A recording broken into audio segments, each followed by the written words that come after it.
In this part, we're going to talk about applications for linear programming problems.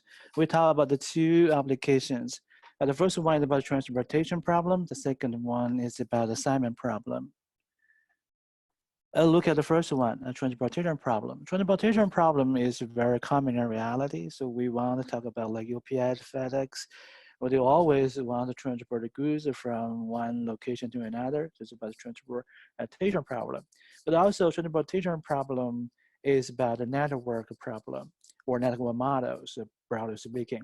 So this is why I want to start from network models. Right? So when it comes to network model, we need to talk about these two terms. The first one is about nodes. The second one is about arcs.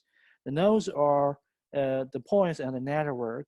So for example, we talk about the cities. There are many cities, okay, in the Massachusetts, Boston, and or some other cities. We can, use nodes to represent the cities. But also there are some arcs. So for example, we talk about the roads, the highways, right? And then just, basically they are the roads. We use the lines, okay, in a network to connect different nodes with the arcs. Right? So very easy to understand. There's two terms we needed to know, the nodes and arcs on the network. Let's look at the transportation problem. You should know the transportation problem is a network problem. So we have the nodes, we have the arcs. So what is the transportation problem? Transportation problem is about the distribution of the goods from several points of supply, we call the sources, to a number of the point of demand destinations. We want to minimize the total transportation and production cost. This is our objective. But also we have some constraints. We have supply constraints, that's about supply capacity, but also we have the media demand, right? Meeting demand is also constrained. So we have two the major constraints, supply constraints and the demand constraints. But now I have a question for you. So what are decision variables? When we talk about the linear programming problems, we always needed to define decision variables. So what are decision variables for transportation problem? Think about this question.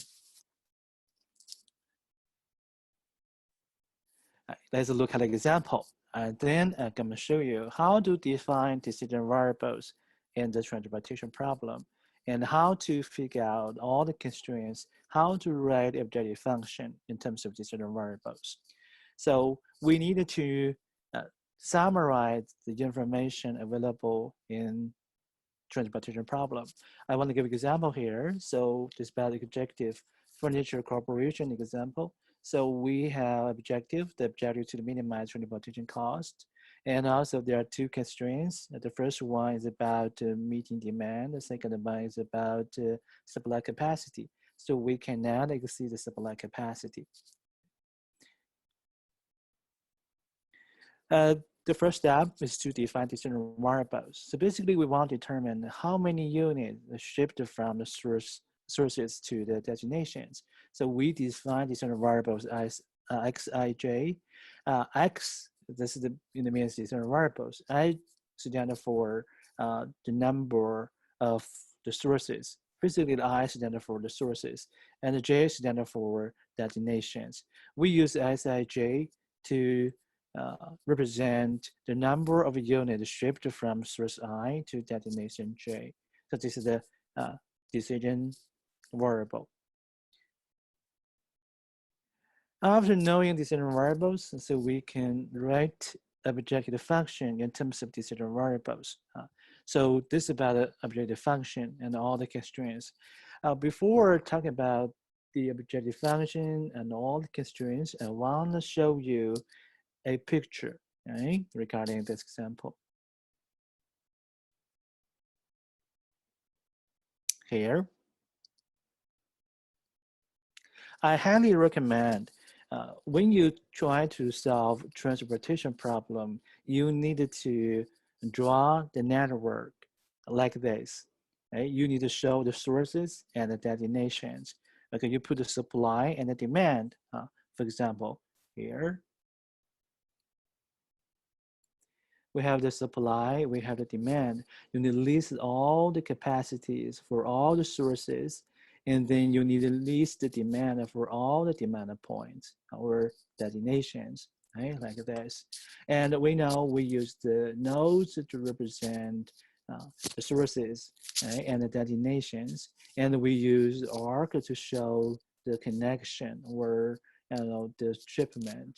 Let's look at some numbers on the arcs here. Right? We see the arrow. The arrow shows we're going to transport the goods from sources to destinations. And you see different numbers, okay? And the $5, $4, $3. What does it mean by $5? Okay, the $5 means the shipping rate. So if you ship 1 unit of the goods from the source one to destination one, right? The shipping rate is $5. Okay, it will be charged $5 for 1 unit of shipment.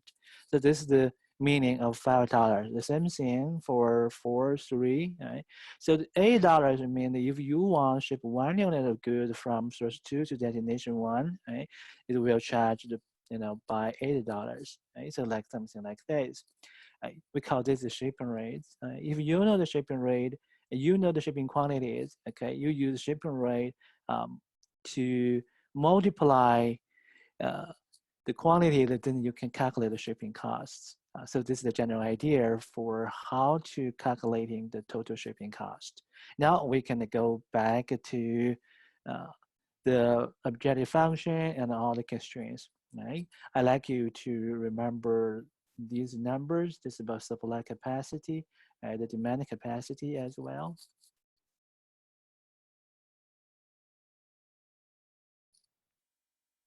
Right.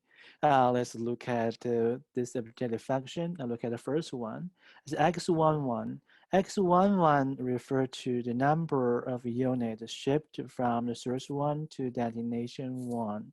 And the shipping rate is $5. So 5 times x11, so the total the shipping cost from the source one to destination one for shipping x11 units.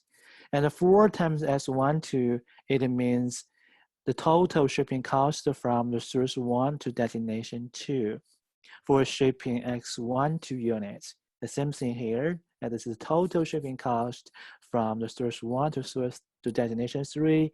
Right? 8 times X21, this is total shipping cost from the source 2 to destination 1. 4 times S22, that means right, the total shipping cost from the source 2 to destination 2, right? And so on. Right? And for this one, the last one, the 5 times X33, this is the shipping cost from the source 3 to destination 3. We have the map, which is the total shipping cost for this transportation problems. Right? Now we move to the constraints. Right? Subject to, that means the following inequalities or equations or constraints. But this time you can see we have less than equal to sign, and also we have equal sign. So also we have a greater than or equal sign. So we have all the basic the type of constraints here. You may notice, so we have 3 kind of the constraints. The first 3 constraints are regarding supply capacity constraints, and the next 3 constraints are regarding demand constraints. And then we have these constraints. This constraint is about the non-negativity constraints, right? I want to let you to calculate. Do you know how many non-negativity constraints? Now we have 3 sources, 3 destinations. So 3 times 3, 9 non-negativity constraints. All right, let's look at the first 3 constraints. So x11 plus s12 plus s13. What does it mean by this left-hand side of this constraints? So x111, that means source 1. Okay, this one, that means destination 1. This 2, that means destination 2. 3 means destination 3. So x11 means the shipping quantity from source 1 to destination 1. And the plus the total shipping quantity from the source 1 to destination 2, and plus the total shipping quantity from source 1 to destination 3. So the left-hand side, that means the total shipping quantities. Ship order that source 1 to destinations from 1 to 3. But the total shipping quantities from source 1 to destinations cannot exceed source 1's capacity, 100. The same thing for second constraints, for third constraints. The third constraint is regarding the constraints where all the shipping quantities from source 3 to all the destinations cannot exceed source 3's supply capacity, 300. So this is why we call the first three constraints are supply capacity constraints, but also we have demand constraints, right? Let's look at the first one. X11 plus S21 plus S31. You see they all have the 1, 1, 1. This is about destination 1. And 1, 2, 3, the 3 sources. So 3 sources transport the goods to destination 1 to meet the demand at the destination 1. Right? So what's the demand at the destination 1? 300 units. So 300 units must be satisfied. That's why we use the equal sign here. Right? The same thing for the second one and the third one. So we can see here all the sources transport goods, right, to meet the demand 200 at destination 3. We use equal sign. Absolutely, you can use greater than or equal to sign. You can get the same solution, same ultimate solution. The last about the non-nativity constraints. But you can see here for this transportation problem, so we cannot to solve this problem by hand because we have more than 2 decision variables. Now we got this 9 decision variables, and also we have a lot of the constraints. So we know there are 9 non-negativity constraints, and also we have 3 demand constraints, 3 supply capacity constraints. Okay, so basically this the many constraints right there. So this is why we cannot solve the problem manually. So we have to use Excel solver to do this. You can use the Excel solver to solve this problem, and then you can get the optimal solution. Here is the optimal solution. So 100 units, right? From this city to this source 1 to destination 1, 200 from the source 2 to destination 2, right? You can check this answers like this, right? So this is about optimal solution. And then you can figure out the total cost. The total cost is 3,900. This is the minimum cost for this transportation problem. This is about the transportation problem. Next, I'd like to introduce one that's very similar to transportation problem called assignment problem. In the assignment problem, we want to assign different people to different projects or to different shifts. For example, like Starbucks, each day they needed to assign different employees to different shifts. So this is why they can use assignment problem. So here also we're going to talk about objective function and all the constraints. Objective function to minimize the total cost or total task time. But also we need to look at the constraints. There are different kinds of constraints. Right? Let's look at an example here. This is the physics job. The physics job has just received 3 new repair projects that must be repaired quickly. A radio, a toaster oven, a coffee table. 3 workers with different talents are able to do the jobs. Owners estimate wage cost for workers on projects. The objective is to minimize the total cost. Let's look at this network representation. So this network is similar to the one for transportation problem, right? So we have the sources, we have designations, and our supply capacity, the demand. But this time for assignment problem is a little bit different. So what are the sources, right? The persons, what are designations, right? The project. We need the persons to do the project, right? But also you see the 111 and 111. Okay, what does it mean by in the one in the supply side? It means each time one person can be supplied or can be signed to do the project, right? One person. For example, we can sign the item, just one item available, one available, okay, to do the one project. So one person can do one project here, right? But also, this one means the one project can be done one person. So just one-to-one relationship. The same thing for Brown. Brown can be assigned to one project, and one project can be done one person, right? Like this. Just 111. And this is very easy to understand.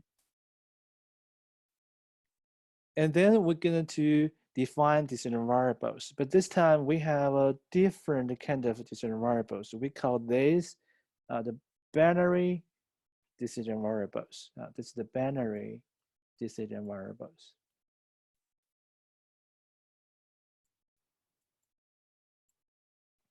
Binary decision variables. So Xij takes the value of 1 or 0. So if the 1, okay, it means the person I is assigned to the project J, otherwise 0. Right? So this is the different decision variables when we try to develop the models for linear programming problems. So we call this concept of the decision variables, the binary decision variables. And then after knowing decision variables, we can write down objective function and all the constraints. The same thing here. So we have different the costs, but here we talk about the wages, the widget cost, right? So what does it mean by 11? 11 means this is wage for the signed items to the project 1. Okay, if the item is signed to the project 1, the wage for item is $11. Right, that's something like this. And to add them up, this is total widget costs. We want to minimize the total cost. And then absolutely we have the constraints, right? So we look at the last one that's about the non-negativity constraints. So Xij must take either 0 or 1. This is different from those decision variables in transportation. They must be the non-negative. But this time, Xij in assignment problem must be non-negative, but also they must take a value of either 0 or 1. They cannot take any value between 0 and 1, right? It should be 0 or 1. And also we got some constraints. Okay, let's look at the first 3 constraints. That's about the supply capacity constraints. So we just can assign item to do one project. That's why we add them up equal to 1. Right? So item could do the project 1 or project 2 or project 3, right? But we add them up, I mean, one of them must be taken 1 and others should be 0. So in other words, Adam, right, is just assigned to do one project. The same thing for the second person, the third person. And look at these 3 constraints. You can see they have same designation, the same project, 111. So you can assign, different person to do the project 1, but we have a demand constraint. So project 1 just can be done one person, not by one person. So that's why equal to 1. The same thing, the project 2 just can be done by one person, so it's 111. So this is the assignment problem. Absolutely, you can solve the problem by using Excel solver because we cannot solve it manually, right? Because there are many different variables. So then you can get this the solution, right? And also you can figure out the total cost. This is $25. You have to use Excel solver to solve this problem.